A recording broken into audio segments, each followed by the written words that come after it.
Assalamualaikum warahmatullahi wabarakatuh. Kami dari kelompok 5 akan mempresentasikan hasil kerja kelompok kami berupa analisis kualitas pelayanan dengan metode Serviqual dan TRIS. Studi kasus kami pada bus Trans Jatim Koridor 2 dengan rute Mojokerto, Surabaya.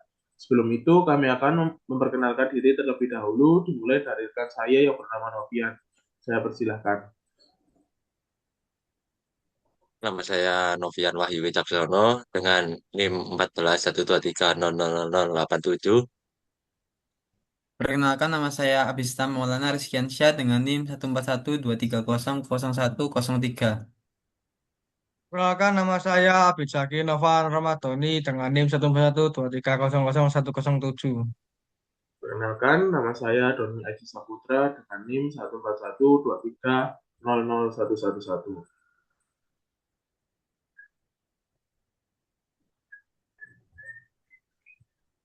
Pertama adalah pendahuluan. Nah, pada pendahuluan ini saya akan menjelaskan latar belakangnya terlebih dahulu. Transportasi publik seperti bus Trans Jatim Koridor 2 berperan penting dalam menunjang mobilitas masyarakat Mojokerto dan Surabaya dan sekitarnya. Layanan ini diharapkan masih bisa menjadi solusi kemacetan dan keterbatasan moda transportasi lain. Namun, masih banyak ditemui keluhan masyarakat seperti jadwal yang tidak tepat, fasilitas halte yang kurang nyaman, serta sikap petugas yang kurang responsif. Kenyataan keluhan tersebut menunjukkan adanya ketidaksamaan antara harapan dan kenyataan di layanan. Oleh karena itu, penilaian ini kami menggunakan metode Serviqual untuk mengukur kualitas pelayanan berdasarkan persepsi dan harapan pelanggan, serta kami menggunakan metode TRIS untuk merumuskan solusi inovatif dalam meningkatkan kualitas pelayanan secara menyeluruh pada bus Transjatim Koridor 2 Surabaya Mojokerto. Bisa di next.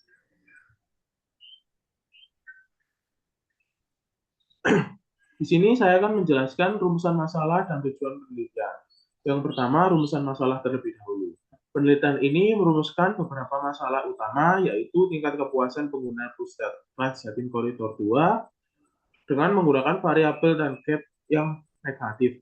Faktor penyebab ketidakpuasan seperti apa, bagaimana TRIS ini dapat berperan merumuskan solusi perbaikan, serta strategi apa yang bisa dilakukan guna meningkatkan pelayanan dan perbaikan pelayanan secara efektif berdasarkan metode Serviqual dan TRIS. Serta yang kedua adalah tujuan utama adalah untuk meningkatkan kepuasan pelayanan dan mengidentifikasi dimensi pelayanan dengan nilai gap negatif, menganalisa faktor penyebab ketidakpuasan, serta merumuskan solusi perbaikan dengan metode TRIS, dan memberikan rekomendasi strategi peningkatan pelayanan. Next. Setelah ini masuk pada bab tinjauan pustaka. Di tinjauan pustaka ini berisi tentang penelitian-penelitian terdahulu. Nah, di sini ada tinjauan pustaka penelitian terdahulu menunjukkan bahwa metode Serviqual ini efektif untuk mengukur kesenjangan kualitas pelayanan terutama dalam metode transportasi publik. Beberapa studi menyebutkan dimensi pelayanan seperti responsif, assurance, empati seringkali mendapatkan nilai yang rendah. Namun, penggunaan metode TRIS ini sebagai salah satu inovasi masih jarang diterapkan. Penelitian ini menggabungkan antara metode Serviqual dengan metode TRIS untuk mengevaluasi serta merancang perbaikan pelayanan bus Transjatim. Nah, di sini terdapat tiga penelitian terdahulu. Yang pertama yaitu dari Prasetya tahun 2022 dengan menggunakan metode Serviqual dan TRIS. Nah, Prasetya ini menganalisis kualitas pelayanan BRT Transjateng Koridor 1 dan hasilnya didapatkan semua dimensi Serviqual mendapatkan nilai gap negatif. Dengan ketepatan waktu sebagai masalah utama, penelitian ini membuktikan bahwa TRIS efektif dalam merumuskan solusi pelayanan yang inovatif dan aplikatif. Selanjutnya, penelitian kedua yaitu Santoso tahun 2020 dengan metode Serviqual.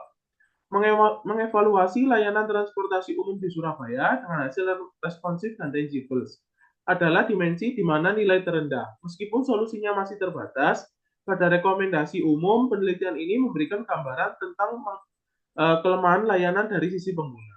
Yang ketiga adalah Setiawan tahun 2021 menggunakan metode cervical trace. Pada sistem pelayanan di perusahaan jasa, hasil penelitian menunjukkan bahwa penggunaan TRIS mampu menghasilkan solusi yang kreatif, sistematis, dan terarah. Pendekatan ini dianggap lebih efektif dibandingkan dengan metode perbaikan konvensional yang lain, seringkali hanya fokus pada gejala bukan dari akar masalahnya. Next, bisa dilanjutkan oleh rekan saya. Selanjutnya yaitu ada landasan teori. Definisi kepuasan konsumen menurut Kotler dan Kettler, kepuasan konsumen terjadi saat harapan pelanggan terpenuhi atau bahkan terlampaui. Beberapa faktor utama yang mempengaruhi kepuasan ini mencakup pelayanan, kualitas produk, harga, hingga pengaruh emosional dan pengalaman pribadi maupun orang lain. Nah, selanjutnya terdapat 8 faktor-faktor.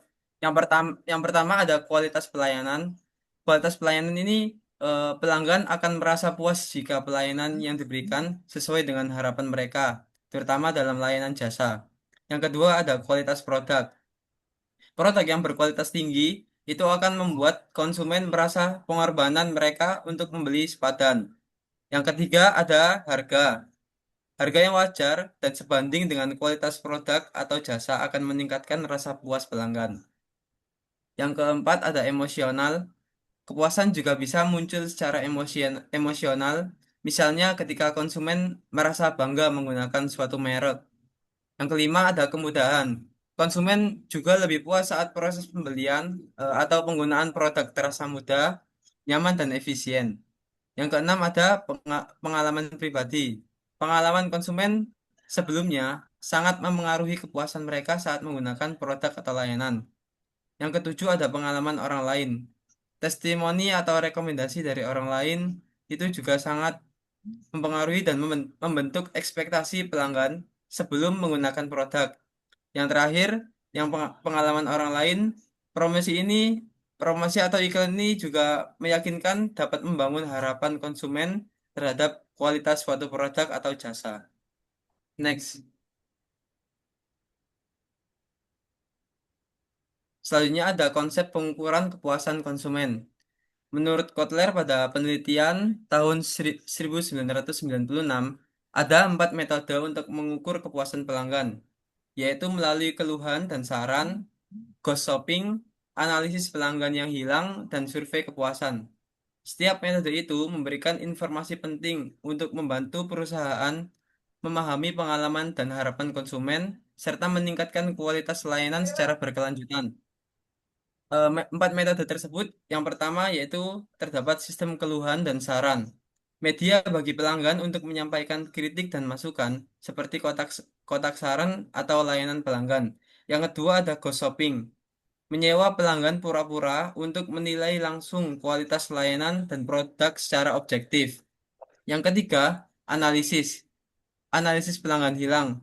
Menghubungi pelanggan yang pindah ke kompetitor untuk mencari tahu penyebab ketidakpuasan. Dan yang terakhir ada survei kepuasan. Mengumpulkan data melalui wawancara, kuesioner, atau media sosial untuk mengetahui tingkat kepuasan pelanggan. Next. Selanjutnya ada metode service quality atau ServQual.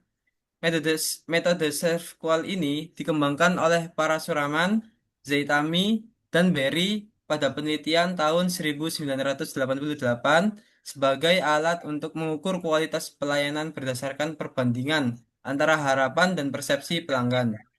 Menurut mereka sendiri, kualitas layanan dipandang sebagai suatu bentuk sikap yang dihasilkan dari perbandingan antara harapan konsumen dengan kinerja layanan yang sebenarnya diterima. Di sini terdapat 5 gap dalam model ServQual. Gap pertama yaitu manajemen tidak memahami kebutuhan pelanggan. Dan yang gap kedua tidak adanya standar layanan yang jelas. Gap ketiga, pelayanan tidak sesuai standar yang ditetapkan. Gap keempat, janji layanan tidak sesuai dengan kenyataan. Dan gap kelima, harapan pelanggan tidak terpenuhi atau fokus utama pada serve qual. Next. Selanjutnya eh, ada 5 dimensi serve qual menurut Parasuraman tahun 1988. Yang pertama ada tangibles atau bukti fisik, penampilan, fasilitas, perlengkapan, peralatan, dan petugas. Yang kedua ada reliability atau keandalan, kemampuan untuk memberikan pelayanan secara akurat dan konsisten. Yang ketiga ada responsiveness atau daya tanggap, kesigapan dalam membantu dan merespons kebutuhan pelanggan. Yang keempat ada assurance atau jaminan, pengetahuan, sopan santun, dan kepercayaan yang ditunjukkan oleh petugas. Yang terakhir, yang kelima ada empati, perhatian dan pemahaman terhadap kebutuhan individu pelanggan. Dan cara dan rumus untuk menentukan nilai rata-rata persepsi dan ekspektasi para suraman Zaitamil dan Berry pada tahun 1988 yaitu menggunakan rumus nilai persepsi sama dengan jumlah nilai persepsi dibagi dengan jumlah responden. Dan untuk nilai ekspektasinya itu sama dengan jumlah nilai ekspektasi dibagi dengan jumlah nilai responden. Dan rumus untuk menghitung nilai gap dari tiap variabel para suraman, Zaitamil dan Berry pada tahun 1988, gap sama dengan nilai persepsi dikurangi ekspektasi.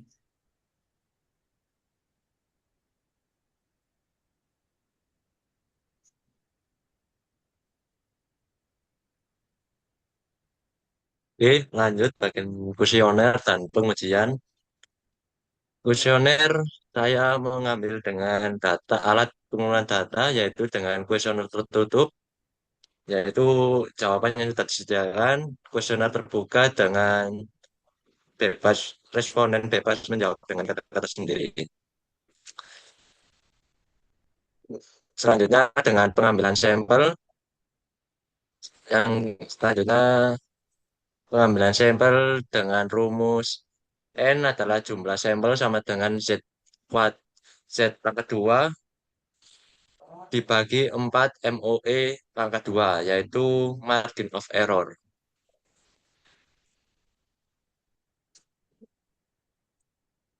Lanjut,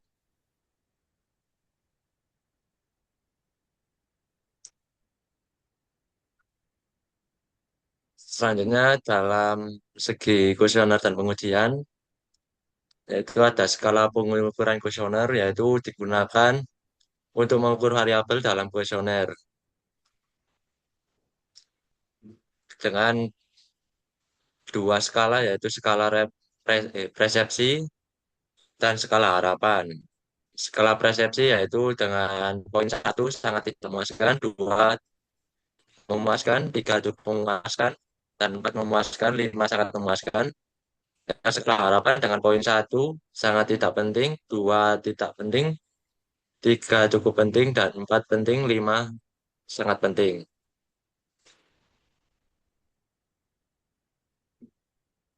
Selanjutnya memakai uji validitas yaitu dilakukan untuk mengetahui sejauh mana item dalam kuesioner mampu mengukur variabel yang dimaksud.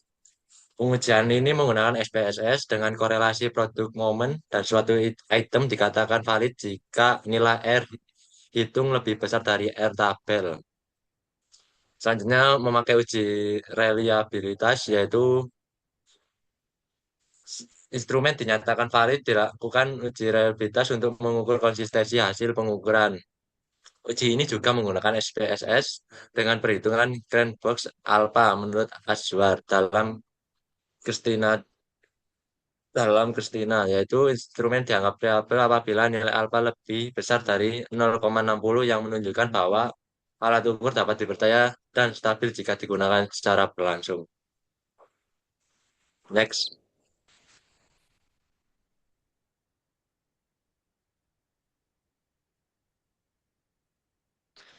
Selanjutnya kita menggunakan metode TRIZ atau TRIS, Theory of Infinite Problem Solving, yaitu metode pemecahan masalah inovatif yang dikembangkan oleh Genrik Asulda dari Rusia berdasarkan analisis ribuan paten. TRIS menggunakan 39 parameter teknis dan 40 prinsip inventif untuk menyelesaikan kontradiksi dalam suatu sistem secara logis dan sistematis. Metode ini tidak hanya diterapkan dalam bidang teknik, tapi juga relevan di sektor jasa dan pelayanan publik karena mampu menghasilkan solusi kreatif efisien melalui identifikasi fitur yang ingin ditingkatkan. Dan hambatannya muncul atau disebut worsening fitur.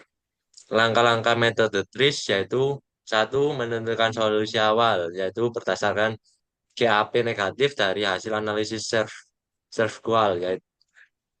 Yang kedua, pemodelan masalah dan analisis kontradiksi, yaitu satu, improving fitur adalah aspek atau parameter dalam sistem yang ingin ditingkatkan. Pemilihan dilakukan berdasarkan 39 parameter teknis. TRIS yang dirumuskan oleh Astuter. Yang kedua, worsening fitur adalah dampak negatif yang mungkin muncul saat perbaikan dilakukan. Setelah menentukan improving fitur, dicari parameter penghambat atau worsening yang menjadi pertimbangan tambahan. Contoh 9, kecepatan 25, kehilangan waktu 27, keandalan dan lainnya sebagainya. Next.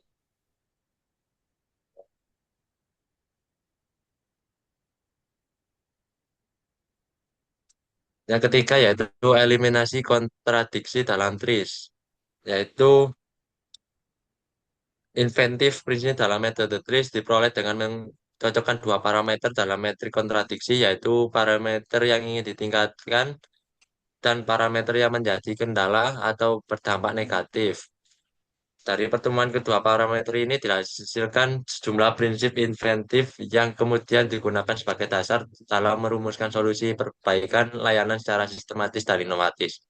Yang keempat, usulan perbaikan TRIS berdasarkan inventif, prinsipal, yaitu solusi perbaikan dirumuskan berdasarkan prinsip inventif yang dipilih dari 40 prinsip untuk mengatasi kontradiksi dan meningkatkan kualitas pelayanan secara inovatif.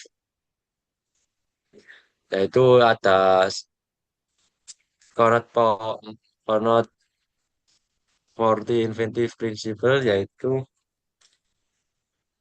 segmentasi dengan prinsip pertama, yaitu membagi sistem layanan menjadi unit-unit kecil, misalnya jalur atau titik pemberhentian yang lebih spesifik dan terorganisasi untuk mempermudah manajemen dan operasional bus. Yang kedua, self-serving, prinsip 25, terapkan sistem layanan mandiri seperti pembelian tiket otomatis, informasi rute digital, atau monitor jadwal real time agar pengguna tidak bergantung pada petugas. Yang ketiga, preliminary action prinsip 10. Dilakukan persiapan lebih awal seperti pengecekan kondisi bus, jadwal digital, dan notifikasi kepada penumpang untuk mencegah terlambatan dan keluhan. Next. Oke, next di sini ada hipotesis dan kerangka teoritis. Yang pertama ada hipotesis. Hipotesis ini bertujuan untuk mengidentifikasi penyebab ketidakpuasan pengguna dan merumuskan langkah perbaikan dalam meningkatkan kualitas pelayanan bus Transjatim Koridor 2. Dalam metode ServeQual digunakan untuk mengukur kualitas layanan berdasarkan 5 dimensi. Kalau yang TRIS dimanfaatkan untuk menyusun solusi inovatif. Lalu yang kedua ada kerangka teoritis. Nah, di kerangka teoritis ini bertujuan untuk menganalisis kualitas pelayanan menggunakan metode ServeQual dan TRIS sebagai pendekatan strategis untuk meningkatkan kepuasan pengguna bus Transjatim Koridor 2. Yang di mana yang sebelah kanan itu ada urutannya, yaitu yang pertama ada penyebaran kuesioner untuk mengetahui seberapa tingkat kepuasan konsumen. Ya, lalu ada mengidentifikasi atribut ketidakpuasan yang dirasakan oleh pelanggan menggunakan ServeQual. Lalu yang ketiga, uji validitas dan reliabilitas menggunakan SPSS. Lalu yang urutan keempat, mengidentifikasi hasil perhitungan nilai ServeQual. Yang kelima, merumuskan usulan perbaikan dengan menggunakan metode TRIS guna meningkatkan kualitas pelayanan pada bus Trans Jatim kuartal 2. Yang lalu bab 3, metodologi penelitian. Nah, di sini ada objek penelitian. Di objek penelitian, di sini ada di layanan Trans Jatim, sistem transportasi massal yang dikelola oleh Dinas Perhubungan Provinsi Jawa Timur. Di sini kami berfokus pada bus Trans Jatim Koridor 2 yang melayani rute Mojokerto sampai Surabaya, PP. Lalu ada teknik pengumpulan data. Teknik pengumpulan data dilakukan secara sistematis melalui dua pendekatan utama, studi literatur dan studi lapangan. Di studi literatur menggali referensi dari jurnal ilmiah, buku, dan artikel tentang metode SERVQUAL dan TRIS guna membangun landasan teoritis. Lalu di lapangan kami observasi langsung, wawancara, dan kuesioner. Lalu ada pengambilan sampel kuesioner. Nah, di sini pengambilan sampel kuesioner, jumlah sampel ditentukan sebanyak 100. Dibulatkan dari 96,6 responden. Berdasarkan perhitungan rumus Rauporta dengan tingkat kepercayaan 95% dan margin of error 10%.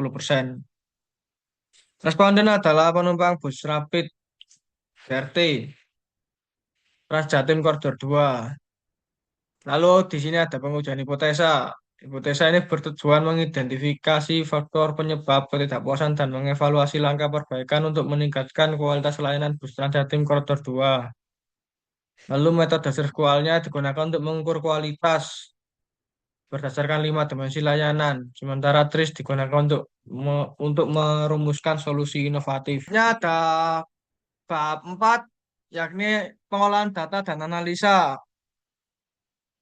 Tertera ada 3 profil bus Trans Jatim, pengumpulan data, dan pengolahan data. Di sini profilnya bus Trans Jatim yang kami teliti melayani rute Mojokerto sampai Surabaya dengan titik akhir di Surabaya hanya sampai halte Medaeng, tidak masuk terminal Purabaya Mengurase. Lalu merupakan upaya integrasi transportasi antar wilayah aglomerasi Gerbang Kertosusila. Terus mengadopsi sistem modern halte khusus dan pembayarannya pun bisa non tunai, tunai. Lalu di sini ada pengumpulan data. Yang pertama, data dikumpulkan melalui kuesioner tertutup dari 100 responden pengguna bus Trans Jatim Koridor 2. Lalu kuesioner terdiri dari 16 butir. Pernyataan berdasarkan 5 dimensi SREVQUAL. Tangibles, reliability, responsive, assurance, empathy. Untuk mengukur persepsi dan harapan. Lalu ada pengolahan data, uji validitas dan reliabilitas. Semua item kuesioner, persepsi, dan ekspektasi dinyatakan valid karena nilai R hitung lebih besar dari R tabel. Lalu kuesioner dinyatakan reliable dengan nilai Kronsbank alpha 0,947. Jauh di atas batas minimal 0,60. Menunjukkan konsistensi internal yang sangat tinggi.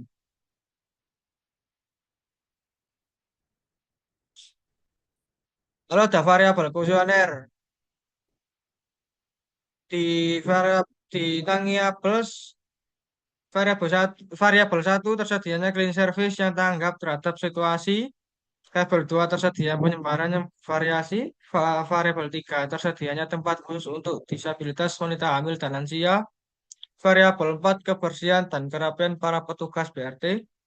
Variabel 5 suhu ruangan di dalam BRT. Lalu ada reliability, variabel 6 ketepatan jam operasional BRT, variabel 7 kehandalan dan kecepatan petugas dalam melayani penumpang. Dan di sini ada responsif. Nah, responsif ini ada variabel 8. Variabel 8 ini kesigapan petugas untuk dalam memberikan pelayanan. Lalu ada jaminan asuransi. Jaminan asuransi ini ada variabel 9, yang ke-9, kemudahan penumpang menjangkau halte atau shelter. Variabel ke-10, kenyamanan dan keamanan halte atau shelter. Variabel ke-11, kenyamanan dan keamanan pelanggan saat menggunakan BRT. Variabel 12, kejujuran dan tanggung jawab petugas BRT. Variabel 13, petugas mampu menjawab pertanyaan dari penumpang. Lalu yang terakhir ada empati, variabel 14, yaitu dengan keramahan petugas terhadap penumpang. Variabel 15, penumpang memperhatikan kepentingan dan kebutuhan penumpang. Nah, di sini ada hasil uji validitas dan reliabilitas variabel persepsi. Berdasarkan hasil perhitungan dengan SPSS, seluruh item dalam variabel 1 hingga variabel 16 memiliki nilai korelasi yang lebih besar dari R tabel sebesar 0,196 sebagai contoh. Item variabel 1 memiliki nilai korelasi sebesar 0,634. Dengan demikian, dapat disimpulkan bahwa semua item dinyatakan valid. Hasil uji reliabilitas. Cross bands alpha dinyatakan 0,934 dan end of item 16. Hasil uji reliabilitas menunjukkan nilai crossband alpha sebesar 0,934 yang jatuh di atas batas minimum 0,60 dikutip Sugiono 2019. Hal ini menunjukkan bahwa kuesioner memiliki konsisten internal yang sangat tinggi dan layak digunakan dalam penelitian. Lalu di sini ada juga hasil uji validitas dan reliabilitas variabel harapan. Kalau yang tadi persepsi, kalau yang ini harapan. Berdasarkan hasil perhitungan menggunakan SPSS, seluruh item dari variabel 1 hingga variabel 16 memiliki nilai korelasi yang lebih besar dari R tabel sebesar 0,196. Sebagai contoh, item variabel 1 memiliki nilai korelasi sebesar 0,6626. Hal ini menunjukkan bahwa semua butir pernyataan dalam kuesioner dinyatakan valid. Dengan demikian, instrumen kuesioner telah memenuhi syarat validitas dan layak digunakan untuk mengukur variabel penelitian secara akurat dan dapat diandalkan. Hasil pengujian reliabilitas. Korrespan alpha 0,947, end of item 16. Berdasarkan hasil uji reliabilitas dengan perhitungan korrespan alpha diperoleh nilai sebesar 0,97. Nilai ini jauh melebihi batas minimum 0,60 yang menunjukkan bahwa instrumen kuesioner memiliki konsistensi internal yang sangat tinggi. Menurut dikutip Sugiono tahun 2019. Nilai di atas 0,60 menandakan bahwa instrumen reliable.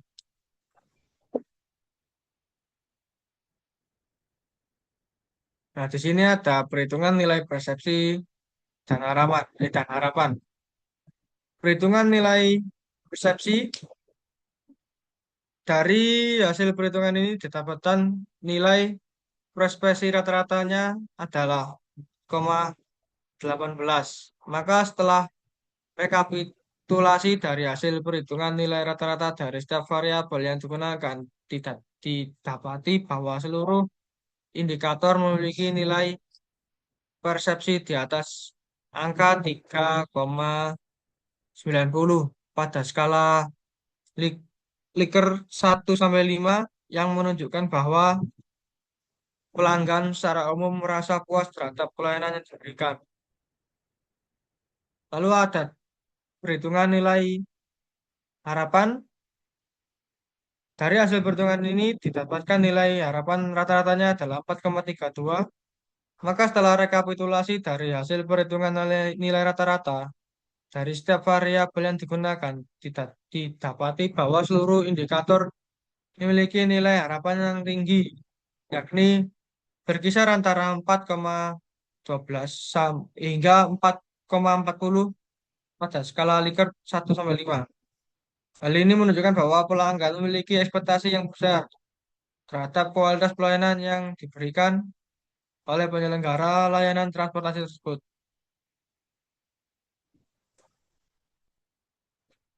Selanjutnya akan dipresentasikan oleh teman saya.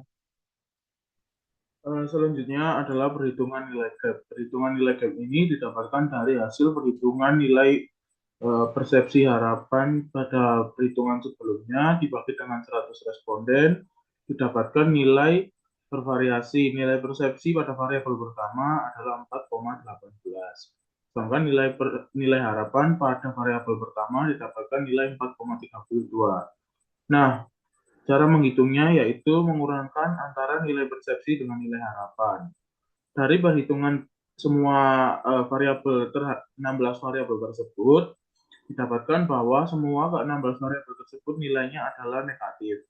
Ini mengindikasikan bahwa kepuasan konsumen terhadap layanan yang diberikan belum sepenuhnya terpenuhi. Terdapat kesenjangan antara nilai persepsi dengan harapan konsumen. Bisa di next.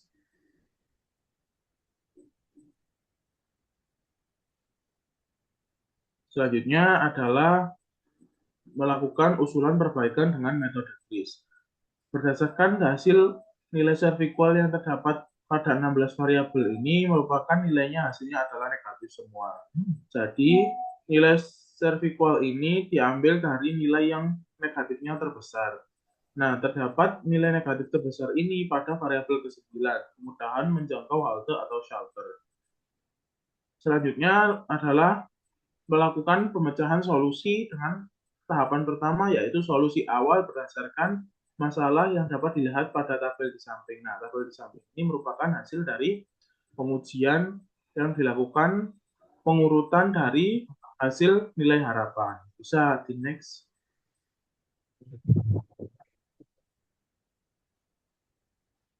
Yang selanjutnya yaitu usulan perbaikan dengan metode GRIS. Pada variabel pertama, yang menjadi prioritas adalah variabel 9, karena nilainya negatif terbesar. Solusi awalnya yaitu perlu dilakukan perbaikan dengan penambahan halte di titik strategis seperti penyediaan shelter atau layak shelter yang layak dan integrasi dengan transportasi lokal agar penumpang lebih mudah menjangkaunya. Saya berikan contoh lagi yaitu variabel yang menjadi prioritas terakhir yaitu prioritas ke-16, yaitu variabel 12. Petugas perlu dibekali pemahaman etika kerja agar dapat bertugas dengan jujur dan bertanggung jawab sesuai standar dengan pelayanan publik. Bisa di next.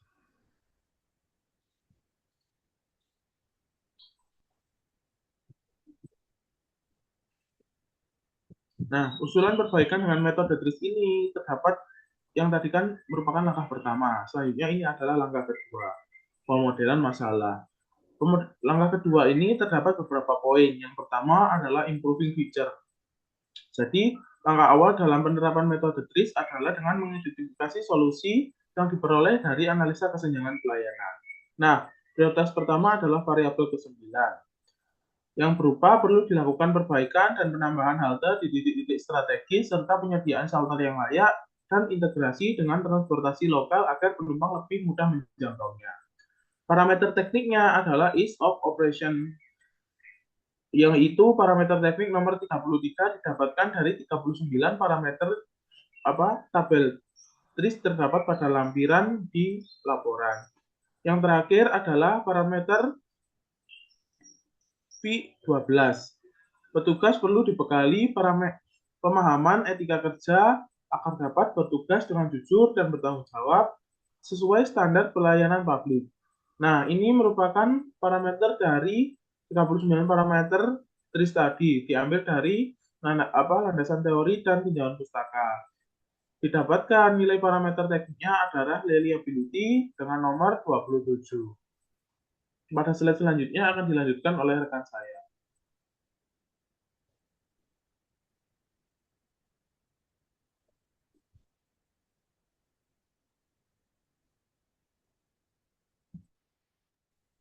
Baik, selanjutnya saya akan melanjutkan langkah kedua dengan poin kedua dari pemodelan masalah, yaitu worsening fitur, yaitu tahap ini adalah yang merupakan dampak dari adanya solusi awal perbaikan ketika hal tersebut dilakukan dengan mempertimbangkan improve fitur dari tiap variabel,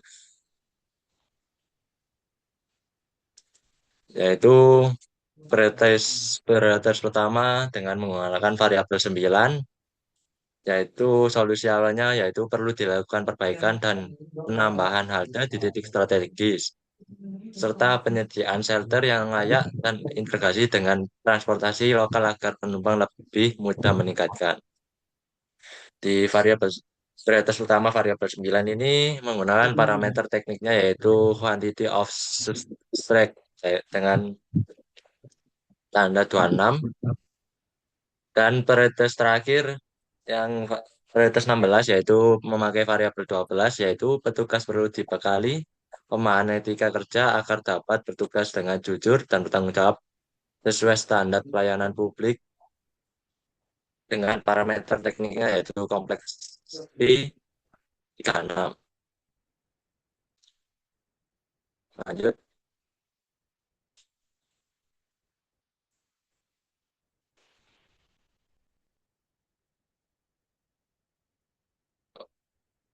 Oke, lanjut.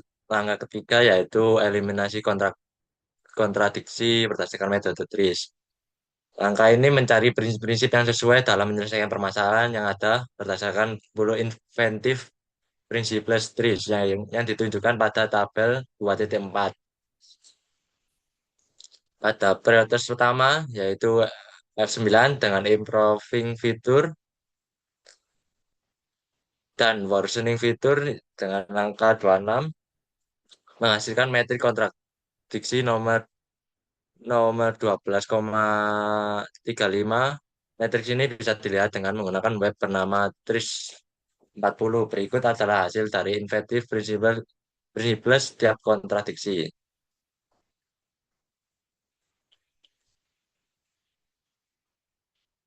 Lanjut, next.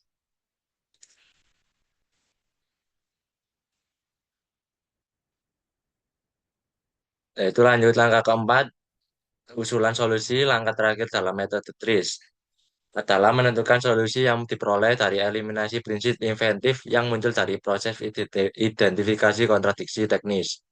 Prinsip-prinsip tersebut kemudian dievaluasi dan disesuaikan dengan kondisi operasional pada BRT Transjatim Koridor 2 Terminal Mojokerto sampai Surabaya, yaitu di halte Medaeng. Berdasarkan hasil analisis diperoleh 12 prinsip inventif yang muncul lebih dari satu kali dan dipilih pakai dasar penyusunan solusi, yaitu 3, prinsip 3, 4, 10, 11, 12, 13, 17, 19, 26, 28, 34, dan 35. Dengan gambar tabel di sebelahnya, yaitu ada gambar sebelahnya dengan nomor 1, prinsip 3, yaitu local quality, dengan alih-alih menerapkan solusi seragam sesuai dengan bagian sistem tertentu agar bekerja optimal. Dengan usulan solusi dalam konteks layanan BRT, prinsip ini dapat diterapkan dengan meningkatkan fokus kebersihan pada titik-titik halte yang padat pengguna, mengatur ulang letak tempat duduk prioritas agar lebih mudah dijangkau oleh kelompok rentan, serta menyesuaikan informasi petunjuk visual setiap halte sesuai karakter dan kebutuhan lokal yang berbeda seperti keberadaan pengguna dan disabilitas. Saya lanjutkan dengan yang keempat, pada prinsip ke-11 yaitu caution in advance. Siapkan cadangan atau perlindungan atau buffer agar sistem tetap stabil jika terjadi gangguan atau lonjakan kebutuhan. Yang selanjutnya ada prinsip ke-12 yaitu equipotentiality, kurangi perbedaan akses tinggi atau potensi untuk menghemat energi dan memudahkan penggunaan sistem. Untuk menciptakan kesetaraan akses bagi seluruh pengguna, sistem BRT dapat menambahkan rem di setiap halte, menyeragamkan tinggi tangga dan pegangan di seluruh armada dan halte, serta menggunakan warna dan desain yang seragam dan kontras tinggi agar informasi lebih mudah diakses oleh pengguna dengan keterbatasan visual. Yang keenam ada prinsip 13, the other way around. Balikkan urutan proses, arah kerja, atau peran untuk menemukan pendekatan baru yang lebih efisien atau sesuai. Pelayanan dapat ditingkatkan dengan melakukan evaluasi terhadap alur naik dan turun penumpang. Misalnya dengan membalikkan urutan masuk atau keluar dalam kondisi tertentu untuk mempercepat proses. Hal ini juga termasuk membalik peran petugas menjadi lebih proaktif dalam membantu penumpang rentan saat naik turun kendaraan. Yang ketujuh ada prinsip 17 atau another dimension. Tambahkan dimensi lain, tinggi, kedalaman, waktu untuk meningkatkan fungsionalitas tanpa memperbesar sistem secara horizontal. Prinsip, prinsip ini bisa diterapkan dengan menambahkan layar informasi vertikal di halte yang menampilkan jadwal, pengumuman, atau peta rute secara real time. Yang kedelapan, terdapat prinsip 19 atau periodic action. Ulangi tindakan secara berkala agar masalah bisa terdeteksi dan diselesaikan sebelum membesar.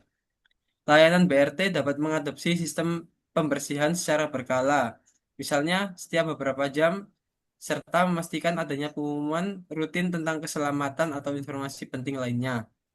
Yang kesembilan, ada prinsip 26 atau copying.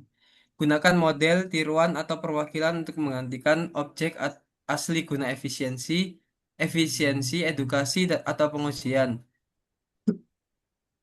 Pelatihan petugas dapat dilakukan menggunakan simulasi digital atau video interaktif, dan rancangan halte baru dapat diuji terlebih dahulu melalui model skala atau tiruan. Next.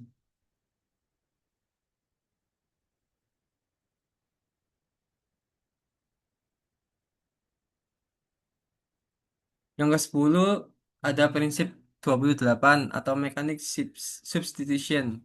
Ganti proses manual dengan teknologi optik, elektronik, digital agar lebih cepat dan efisien. Digitalisasi layanan sangat penting untuk meningkatkan efisiensi, seperti penerapan pembayaran non-tunai melalui QR code atau kartu elektronik, pemasangan sensor otomatis pada pintu, serta sistem pelaporan keluhan berbasis aplikasi yang lebih cepat dan terpantau secara langsung. Yang ke-11, prinsip 34, discarding and recovering. Buang komponen yang tidak perlu atau hanya ambil kembali bagian yang masih berguna untuk efisiensi. Efisiensi sistem dapat dilakukan dengan menghapus rute-rute yang tidak efisien atau minim penumpang, menghentikan penggunaan fitur sistem lama yang sudah tidak relevan. Prinsip yang terakhir yaitu yang ke-12, prinsip 35 parameter change.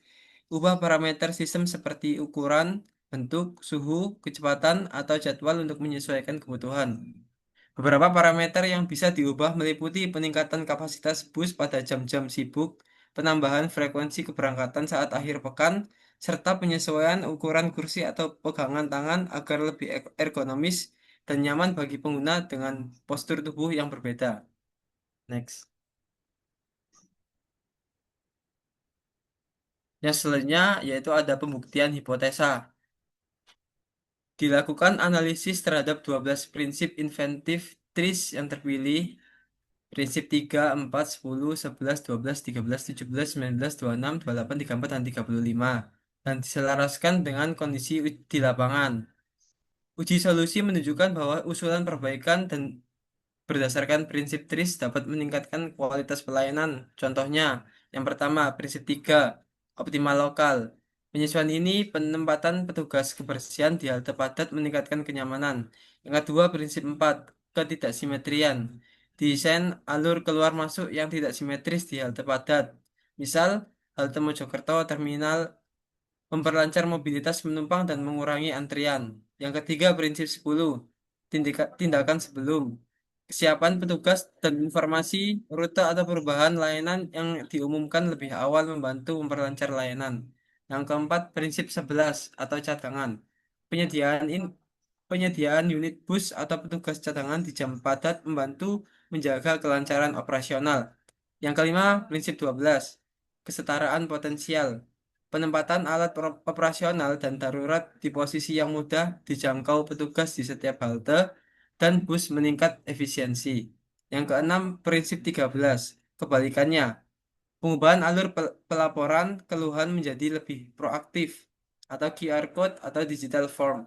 Memotivasi penumpang untuk menyampaikan masukan dan mempercepat penanganan masalah. Next. Lanjut Yuk, untuk yang ketujuh dari pembuktian hipotesa yaitu dengan prinsip 17 yaitu dimensi tambahan menambahkan media visual digital di halte atau layar informasi vertikal membantu penumpang terutama lansia dan disabilitas mengakses informasi. Yang kedelapan dengan menggunakan prinsip 19 atau tindakan berkala dengan menggunakan penjadwalan rutin, pembersihan halte, pengecekan fasilitas, dan perawatan armada menjaga kenyamanan dan mencegah gangguan teknis. Yang kesembilan dengan menggunakan prinsip 26 atau copying atau peniruan bahwa PRT Transjatim dapat menggunakan media seperti poster ilustrasi, simulasi visual, atau video pendek untuk meniru sistem asli layanan, seperti menggunakan aplikasi Sianteng atau tata cara pembayaran. Yang ke-10 menggunakan prinsip 28 atau mekanik substitution dalam atau penggantian mekanik, yaitu bahwa proses manual dalam pelayanan seperti pengecekan jadwal atau pembayaran tiket sebaiknya digantikan dengan sistem digital. Yang ke-11 dengan menggunakan prinsip 34 discarding and recovering atau membuang dan mengambil kembali, yaitu dengan bahwa sistem pengaduan lama yang lambat dan tidak terdokumentasi dengan baik perlu dihilangkan dan diganti dengan sistem digital yang lebih efisien. Yang kedua belas yaitu prinsip 35 atau parameter change, perubahan parameter bahwa perusahaan perlu menyesuaikan frekuensi pelatihan metode evaluasi atau sarana komunikasi pelanggan agar lebih sesuai dengan kebutuhan saat ini.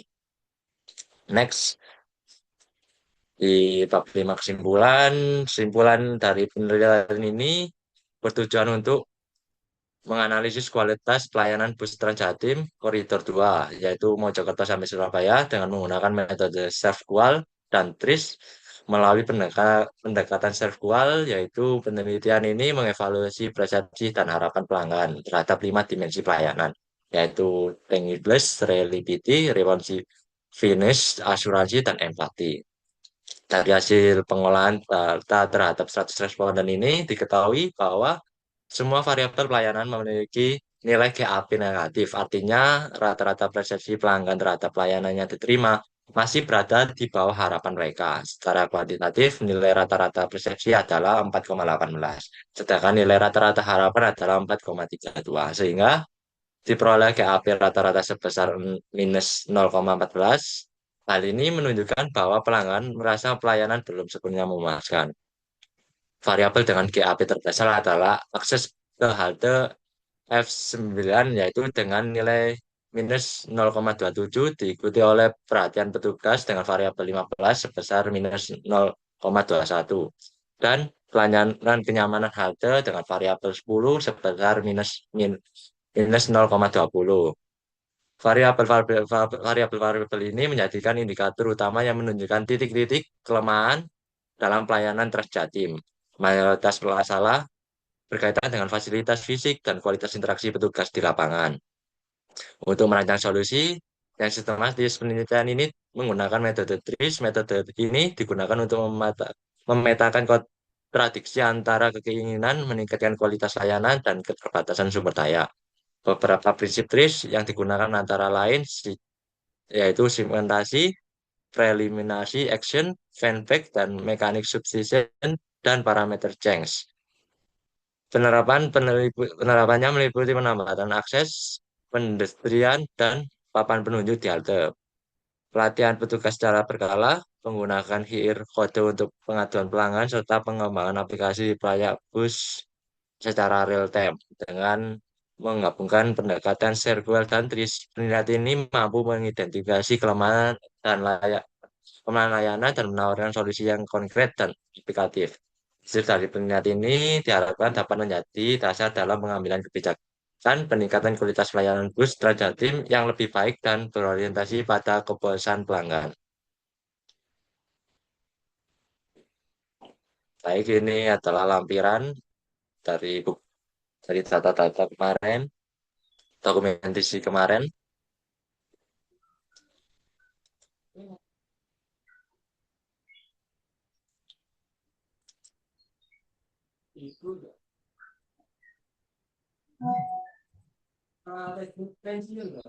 Sekian presentasi dari kelompok kami. Apabila ada kurang lebihnya, kami mohon maaf. Wassalamualaikum warahmatullahi wabarakatuh. Selamat siang, selamat sore, dan selamat malam. Terima kasih.